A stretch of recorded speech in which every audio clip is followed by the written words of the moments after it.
दोस्तों, ये जो आप सर्वर रूम में डेटा सेंटर देखते हो, यहाँ पे जो एसी हम लोग लगाते हैं, ये इंसान के कंफर्ट के लिए नहीं होता है। यहाँ पे एसी हम लोग यूज़ करते हैं ताकि वहाँ पे जो इक्विपमेंट है उसके प्रोटेक्शन और सेफ्टी के लिए, ताकि वो प्रॉपर रन कर सके। और इसलिए यहाँ पे नॉर्मल स्प्लिट एसी या पैकेज एसी फेल हो जाता है, काम ही नहीं करता। तो आज हम बात करेंगे प्रिसिशन एयर कंडीशनिंग की, जो कि सर्वर रूम और डेटा सेंटर रूम के लिए बैकबोन होता है और एसेंशियल होता है। अगर वो नहीं हुआ तो हमारा सर्वर रूम काम ही नहीं करेगा, सब कुछ खत्म, सब कुछ क्रैश कर जाएगा। हेलो दोस्तों, मैं साकिब और आपका फिर से स्वागत है NIT सिंप्लीफाइड में, जहाँ पे हम MEP के कॉम्प्लेक्स से कॉम्प्लेक्स टॉपिक्स को इंटरव्यू और साइट के रिक्वायरमेंट के अकॉर्डिंग सिंपल से सिंपल लैंग्वेज में समझाते हैं। आज का हमारा टॉपिक है प्रिसिशन एयर कंडीशनिंग सिस्टम। तो बिना देर करते हुए let's go.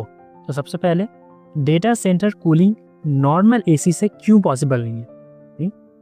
Why data center cooling is not possible with normal AC? तो सबसे पहले हम लोग ये समझते हैं कि नॉर्मल एसी होता है क्या है, वो काम कैसे करता है। नॉर्मल कंफर्ट एसी क्या होता है? ये ह्यूमन कंफर्ट के लिए डिज़ाइन होता है, यानी इससे जो है तो सिर्फ ह्यूमन को, इंसान के डिज़ाइन, तो जबकि इंसान को उससे कंफर्ट कूलिंग मिलता रहे। इसका लोड फ्लक्चुएटिंग करता है, यानी इसका लोड हमेशा कांस्टेंट नहीं रहता है, वो as per the voltage, as per the requirement, वो हमेशा फ्लक्चुएट, कम ज़्यादा होता रहता है। ऑन ऑफ साइकिल्स, इसमें ऑन ऑफ साइकिल्स होता है, कभी बंद करते हैं कभी चालू करते हैं, कभी बंद करते हैं कभी चालू करता है। और के टेम्परेचर टॉलरेंस ज़्यादा होता है, इसका टेम्परेचर जो है इसमें उसको टॉलरेंस करने का कैपेसिटी इसमें ज़्यादा होता है। और इसका जो ह्यूमिडिटी कंट्रोल है वो वीक होता है। नेक्स्ट के डेटा सेंटर का रियलिटी, इसमें क्या है, 24/7 कंटिन्यूअस हीट लोड, यानी कि 24 घंटे 7 दिन, यानी 365 डेज कंटिन्यूअसली इसमें कूलिंग चाहिए, कंटिन्यूअसली इसमें लगातार इसमें हीट लोड चाहिए, हीट लोड होते रहता है। हाई हीट डेंसिटी, यानी कि इसमें जो डेंसिटी होता है बहुत हाई हीट होता है, क्योंकि जो सर्वर्स जो होते हैं उससे बहुत ज़्यादा मात्रा में, बहुत ज़्यादा क्वांटिटी में हीट वो एग्जॉस्ट करते रहते हैं स्ट्रक्चर, जिससे बहुत ज़्यादा हाई हीट होता है। तीसरा कि नो ऑफ अलाउड, इसमें ऑफ अलाउड ही नहीं है, इसको ऑन कर दिए तो वो कंटिन्यूअसली ऑन ही रहेगा, इसको आप ऑफ नहीं कर सकते, नहीं तो पूरा सर्वर ही क्रैश कर जाएगा, पूरा डिजास्टर हो जाएगा। नेक्स्ट के temperature plus humidity tight control, इसमें जो टेम्परेचर और ह्यूमिडिटी का है उसका टाइट कंट्रोल करते हैं, इसको नॉर्मली हम लोग नेग्लिजेंस नहीं कर सकते, इसमें एकदम टाइट कंट्रोल होता है। लास्ट वन के एयर फ्लो डायरेक्शन क्रिटिकल, और इसका जो एयर फ्लो का डायरेक्शन होता है वो भी एकदम क्रिटिकल होता है। हॉट की तरफ से हॉट ही जाएगा, कोल्ड की तरफ से कोल्ड ही आएगा, दोनों मिक्स हो ही नहीं सकता, हुआ तो फिर प्रॉब्लम, डिजास्टर हो जाएगा। इसलिए दोस्तों, अगर यहाँ पे एसी 10 मिनट के लिए भी बंद हुआ तो पूरा का पूरा सर्वर क्रैश कर जाएगा, सर्वर डाउन हो जाएगा। और ये होने से आपको पता है कितना बिलियंस का लॉस हो जाता है, क्योंकि बड़े बड़े कंपनीज या छोटे कंपनीज में भी हर जगह वो लोग डेटा सेंटर रूम होता है जहाँ पे उनके सर्वर्स और बहुत कुछ रहता है। इसलिए यहाँ पे कूलिंग प्रॉपरली 24 आवर्स चाहिए, इसको बंद होना ही नहीं चाहिए, ठीक है। और इसलिए यहाँ पे हम लोग कंफर्ट एसी यूज़ नहीं कर सकते हैं, और हम लोग यहाँ पे प्रिसिशन एसी का यूज़ करते हैं। और अगर इंजीनियरिंग के टर्म में देखा जाए तो डेटा सेंटर रूम में कंफर्ट एसी का यूज़ करना यानी आप उसको किल कर रहे हो, इसलिए हमेशा ही हम लोग प्रिसिशन एसी का यूज़ करता है। नेक्स्ट के what is precision air conditioning?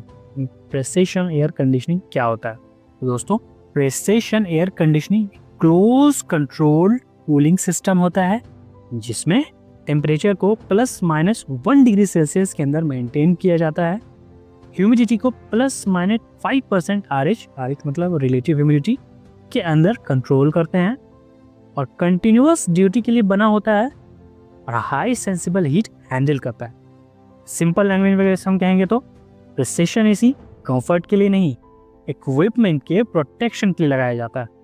Types of precision AC, precision AC के टाइप्स क्या क्या होते हैं? तो दोस्तों, जनरली नॉर्मली जो हमारा प्रिसिशन एसी होता है वो दो टाइप्स पे होता है, दो टाइप में होता है।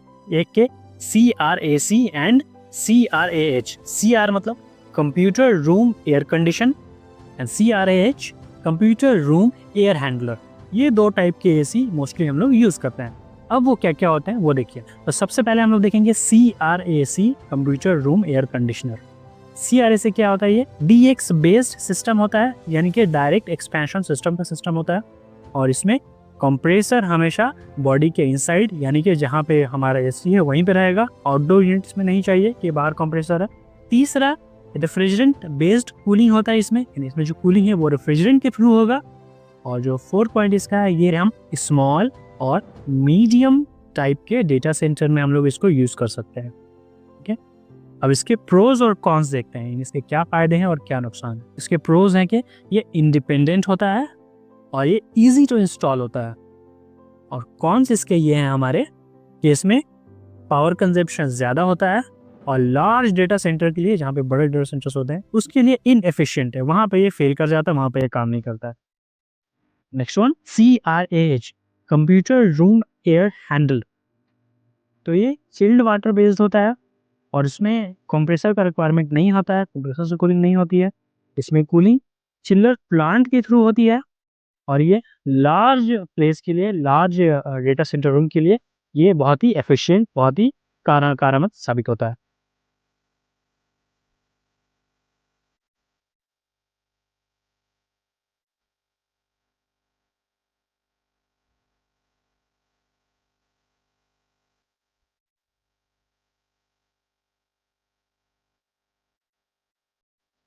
अब इसके भी प्रोज और कॉन्स देख लेते हैं। प्रोज यानी इसके फायदा, ये एनर्जी एफिशिएंट होती है, इसमें एनर्जी बहुत ज़्यादा बचती है, और सेंट्रलाइज्ड कूलिंग सिस्टम होता है इसमें।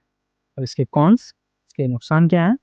तो इसका एक ही नुकसान है कि ये चिलर डिपेंडेंसी होता है, कि इसके लिए चिलर चाहिए होता है। दोस्तों आप जानते हैं हर चीज़ में प्रोज और कॉन्स होते हैं, तो और इसलिए दोस्तों हमेशा जो भी लार्ज डेटा सेंटर से लार्ज सर्वर रूम्स होते हैं, वहाँ पे CRAH, computer room air handler ही पे प्रीफर किया जाता है। CRAC को हम लोग यूज़ नहीं कर सकते हैं।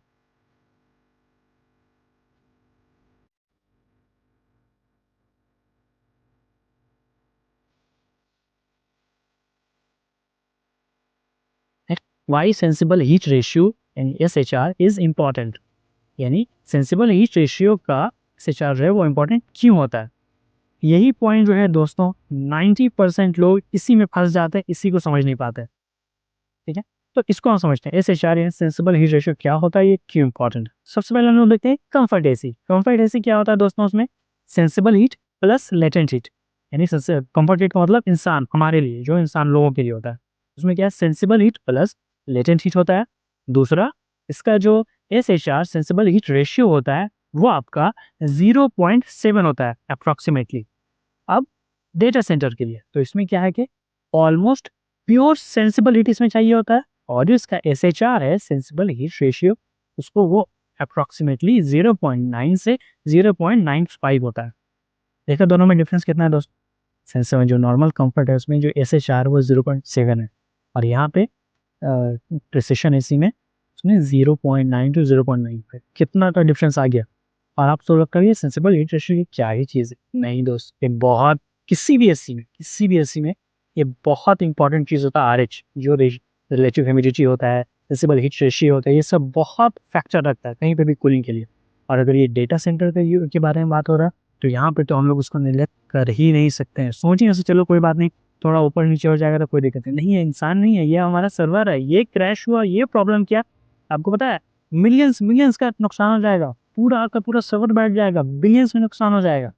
ठीक है, तो इसको हम लोग लाइटली नहीं ले सकते, इसमें प्रिसिशन के साथ एकदम एकदम नेक टू नेक हम इसमें मियाँ बिल मियाँ हम लोग इसमें लगाते हैं, इसलिए इसको ऐसे ही बोलते हैं प्रिसिशन AC, इसका नाम भी दिया गया है कि इसमें एकदम प्रिसाइसली, एकदम full to full, neck to neck इसमें सब कुछ चाहिए होता है, इसमें जरा भी ऊंच नीच की गुंजाइश नहीं होती है। इसलिए प्रिसिशन AC लेटेंट कूलिंग को कम करता है और सेंसिबल कूलिंग को ज्यादा करता है। और दोस्तों अगर हमारा SHR ज्यादा हो गया या गलत हो गया तो ओवर ड्यूमिडिफिकेशन हो जाएगा, स्टैटिक इलेक्ट्रिसिटी रिस्क हो जाएगा, और सर्वर भी डैमेज हो जाएगा। Next, temperature and humidity set points, यानी कि टेम्परेचर और ह्यूमिडिटी का सेट पॉइंट्स क्या क्या होता है इसमें, तो वो हम देखते हैं। तो टिपिकल जो डेटा सेंटर के वैल्यूज होते हैं, वो हमारा जो सप्लाई एयर है वो 18 से 22 डिग्री होते हैं, जो रिटर्न एयर है वो 30 से 35 डिग्री सेल्सियस होते हैं, और जो ह्यूमिडिटी है वो 45 टू 55 यानी 45 से 55% पे आरिश होती है, यानी रिलेटिव ह्यूमिडिटी इसकी होती है।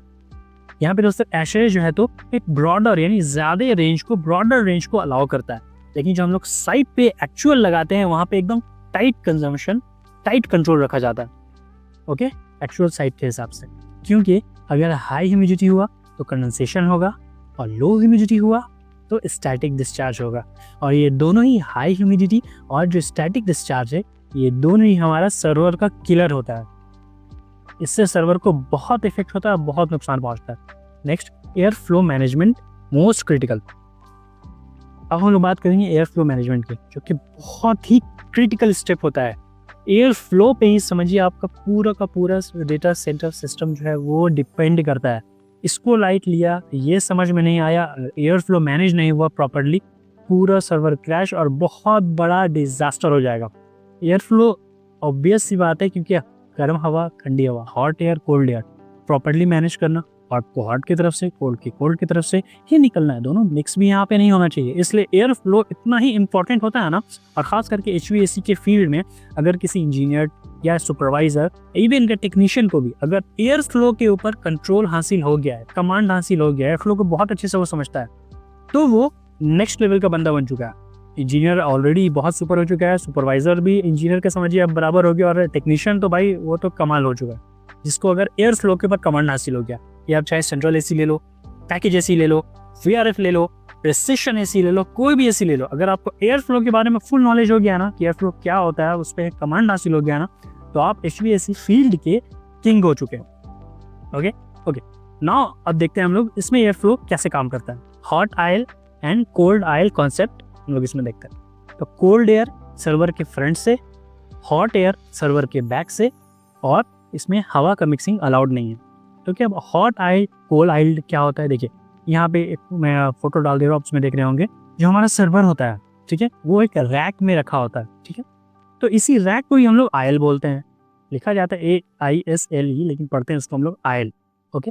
तो ये आयल जो होता है, ये हम लोग जब भी हमेशा डेटा सेंटर रूम में रखेंगे हम लोग, तो फ्रंट टू फ्रंट हमेशा, अगर 4-5 है यहाँ पे, तो देखिए जो फ्रंट हमारा होगा हमेशा एक दूसरे दो डेटा सर्वर का, तो वो कोल्ड का ही दोनों रहेगा, सप्लाई जहाँ से कोल्ड हवा आ रही है, और जो बैक से जो रेयर से जो गर्म हवा निकल रही है वो बैक दूसरी तरफ रहेगा। ये जो दूसरा वाला भी रैक है, दूसरा वाला भी जो आयल है, तो वहाँ से जो उसका जो बैक है सर्वर का, ये दूसरे सर्वर का बैक, दोनों का एक साथ रहेगा।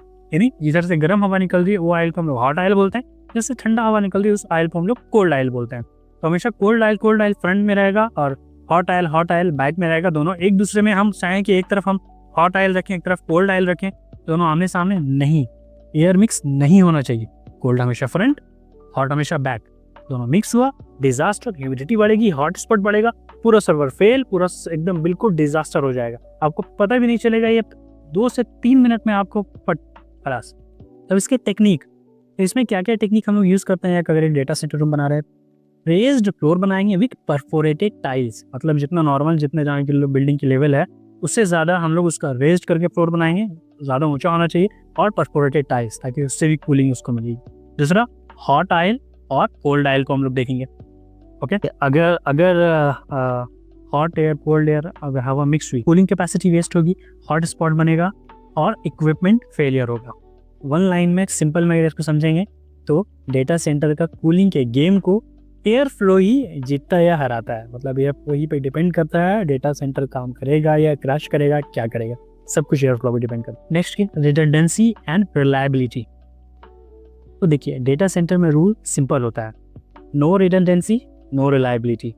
अब ये रिडंडेंसी और रिलायबिलिटी ये क्या चीज़ होता है, तो देखिए पहला जो इसका स्टैंडर्ड्स होता है वो क्या होता है, n+1 या 2n या n+n। n क्या है, n का मतलब है नंबर ऑफ यूनिट्स।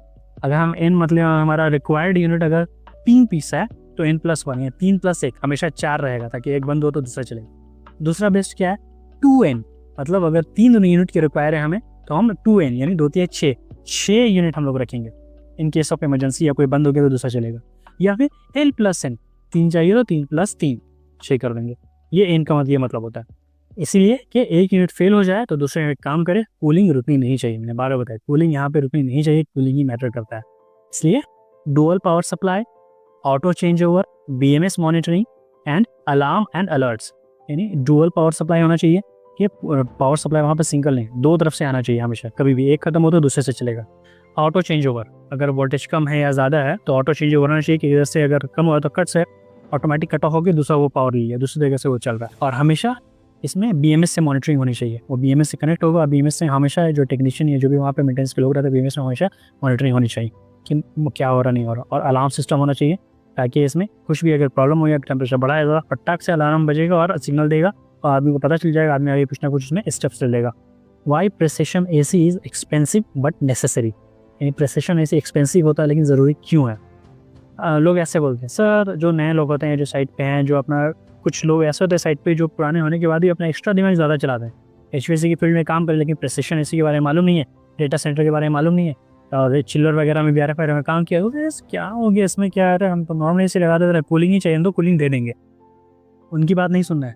फिर इंजीनियर किस लिए है, प्रोफेशनल लोग किस लिए, डिज़ाइन क्यों होता है, वो हर जगह पर अलग अलग सिस्टम होता है, तो उनकी बात नहीं सुनना है। हमें क्या देखना है कि इसका जो रियलिटी है, और जो रियलिटी इसका क्या होता है कि डेटा अगर लॉस हुआ आपका मिलियंस और बिलियंस डॉलर्स में आपका खर्चा आ जाएगा। ठीक है, सर्वर लॉस्ट हुआ तो पूरा का पूरा सब कुछ डिजास्टर, सब कुछ ठप पड़ जाएगा। इसलिए हमें अपना पैसा यहाँ पे नहीं देखते हैं, यहाँ पे हम प्रिसिशन देखते हैं, क्योंकि यहीं पे ही पूरा डेटा सेंटर ही, पूरा किसी भी कंपनी का, किसी भी होटल का, किसी मैनेजमेंट का डेटा सेंटर ही, एडमिनिस्ट्रेशन बिल्डिंग ही, यही सबका पूरा जान होता है। इसी पे सब कुछ डिपेंड रहता है, पूरा का पूरा कंपनी इसी पे डिपेंड रहता है। इसलिए यहाँ पे हम लोग पैसा नहीं देखते हैं, यहाँ पे हम लोग इसकी सर्विस देखते हैं। तो दोस्तों ये था हमारा प्रेसिशन AC के ऊपर कंप्लीट वीडियो। ठीक है, मुझे लगा कि इस पर एक वीडियो बना देनी चाहिए, क्योंकि ऑलरेडी हम लोगों ने पैकेज AC है, चिल्लर मतलब सेंट्रल AC, स्प्लिट AC सब कुछ देख चुके हैं हम। तो इस पर मैंने बना दी, और इस पर होप आपको वीडियो अच्छी लगी होगी। अगर आपको पसंद आई और अच्छी लगी तो मेरे वीडियो को लाइक करें, शेयर करें, सब्सक्राइब करें। और अगर आपको इस पर नेक्स्ट वीडियो चाहिए CRAH और CRAC के में क्या इंस्टॉलेशन मिस्टेक्स होते हैं या उसके क्या इक्विपमेंट होते हैं, तो आप कमेंट कीजिए CRAH वर्सेस CRAC, तो मैं इसके इंस्टॉलेशन मिस्टेक्स पे वीडियो बना दूंगा। तो फिर मिलते हैं अगले टेक्निकल वीडियो में। Until then.